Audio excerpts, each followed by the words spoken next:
અમરેલી શહેરના જયસિંહપરા ખાતે ભારત વર્ષના પ્રેરણાદાયી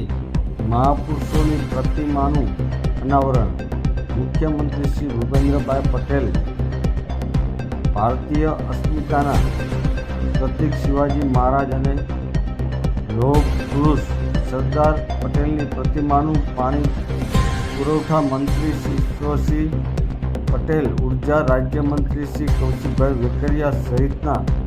મહાનુભાવોની ઉપસ્થિતિમાં અનાવરણ કર્યું. ઉર્જા રાજ્યમંત્રી શ્રી કૌશિકભાઈ વેકરિયાના સહયોગ અને જીએસટીસી સેતુના સૌજન્યથી પ્રાપ્ત અમરેલી નાગરિક ચેરિટેબલ ટ્રસ્ટ સંચાલિત નવજીવન જનરલ હોસ્પિટલને અર્પણ કરવામાં આવેલી